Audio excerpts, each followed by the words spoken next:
नमस्कार। Up to date channel के माध्यम से आज मैं पिछले क्लास में जो इकोनॉमिक्स मैंने आपको पढ़ाया था उसके सेकेंड पार्ट को आज मैं पढ़ाने जा रहा हूँ। जान ले आप कि शेष भाग जो बच रहा था वह था किस प्रकार के बेरोजगारी में स्नातक तथा स्नातकोत्तर डिग्री वाले युवा नौकरियां प्राप्त नहीं कर पाते हैं। शैक्षिक बेरोजगारी, कैसी बेरोजगारी? शैक्षिक बेरोजगारी, जो कि पिछले क्लास में भी इस पर काफ़ी चर्चा परिचर्चा हमारी हुई थी। नेक्स्ट क्वेश्चन, बेरोजगारी तब तक होती है जब लोगों को वर्ष के कुछ महीने के दौरान रोजगार नहीं मिल पाते हैं।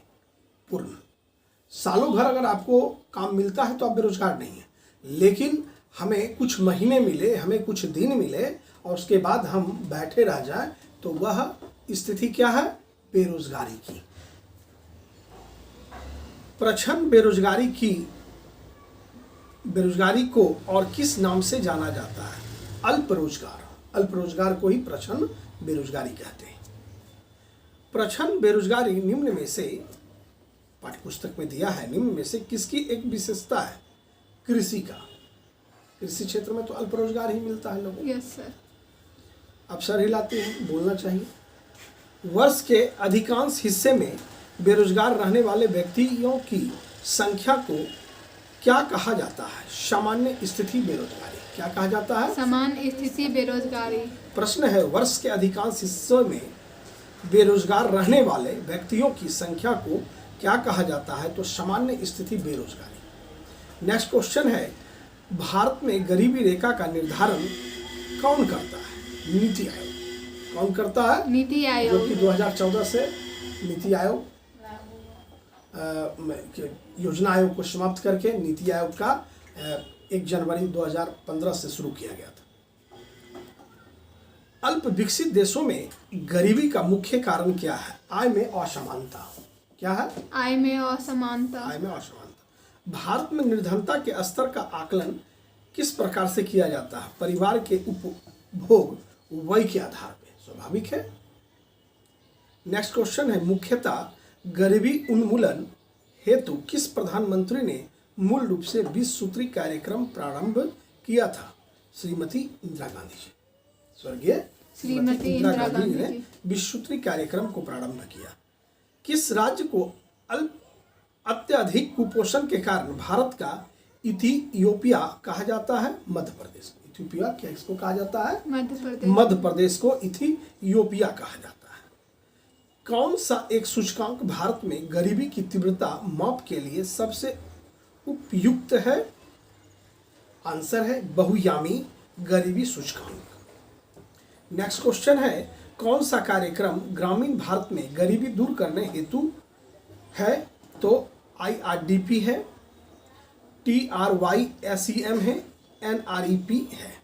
ये सभी डिपार्टमेंट भारत में गरीबी दूर करने के लिए है। नेक्स्ट क्वेश्चन है, बहुयामी निर्धनता सूचकांक में सम्मिलित क्या है? तो स्वास्थ्य है, शिक्षा है और जीवन स्तर है। क्या है? स्वास्थ्य, शिक्षा और जीवन स्तर। गुड। भारत में निर्धनता का अनुपात घट रहा है, ऐसा क्यों? तो इसका उत्तर है आपका 15 से 59 वर्ष की जनसंख्या सापेक्षतया अधिक है। भारत में गरीबी के अनुमान हेतु कौन सा विधियों का प्रयोग किया जा रहा है? जान ले आप। पारिवारिक उपभोग वय से हमें पता चल जाता है कि गरीबी का स्तर का परसेंटेज क्या है। वर्ल्ड डेवलपमेंट रिपोर्ट किसका वार्षिक प्रकाशन है? IBRD का। मानव विकास सूचकांक किसने बनाया? UNDP। मानव विकास की अवधारणा किसके द्वारा दी गई?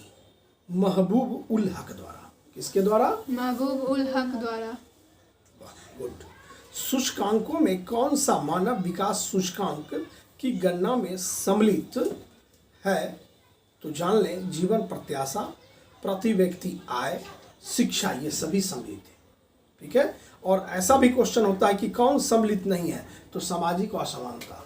कौन सम्मिलित नहीं है? सामाजिक असमानता। Very good. मानव विकास सूचकांक का हिस्सा नहीं है, तो सकल नाम निवेश नहीं है, जबकि है अगर क्वेश्चन पूछा जाए तो स्वास्थ्य एवं पोषण, जन्म के समय जीवन प्रत्याशा, प्रति व्यक्ति आय, ये सभी होंगे। नेक्स्ट क्वेश्चन है मानव विकास सूचकांक का आधार क्या है? मानव विकास सूचकांक का आधार जो है वह है स्वास्थ्य, शिक्षा और जीवन। राज्य स्तरीय मानव विकास रिपोर्ट जारी करने वाला प्रथम राज्य कौन था? मध्य प्रदेश, एमपी। संयुक्त राष्ट्र विकास कार्यक्रम की मानव विकास रिपोर्ट की तर्ज पर भारत की पहली मानव विकास रिपोर्ट कब जारी हुआ? तो अप्रैल 2002 में। कब हुआ जी? अप्रैल 2002 में। वेरी गुड, आप लोग सही ढंग से समझ रहे हैं। फिर है यूएनडीपी की मानव विकास रिपोर्ट में भारत को किस श्रेणी में रखा गया है? मध्यम मानव विकास श्रेणी में। किस श्रेणी में रखा गया? मध्यम मानव विकास श्रेणी। गुड। मानव विकास सूचकांक का माप क्या है और क्या नहीं है? माप है जीवन प्रत्याशा, साक्षरता दर, सकल नामांकन, और नहीं अगर क्वेश्चन पूछता है तो लिंग अनुपात नहीं है। That's all. Yes sir. इन सभी प्रश्नों को यदि आप सही ढंग से वीडियो को सुनकर याद कर लेते हैं तो कम समय में आप अध्यापक नियुक्ति परीक्षा जो 2023 अगस्त में होने जा रहा है वह परीक्षा को बेहतर ढंग से आप सफलता में बदल सकते हैं। 69वीं बीपीएससी में आप बेहतर प्रदर्शन कर सकते हैं, और भी भिन्न भिन्न तरह के परीक्षाओं में आपके इकोनॉमिक्स से पूछे जाने वाले प्रश्न यदि आप इस प्रश्नों का मनन अध्ययन करते हैं तो आप निश्चित रूप से आप सफलता के करीब होंगे। इन शब्दों के साथ बेस्ट ऑफ लक। जय हिंद, जय भारत।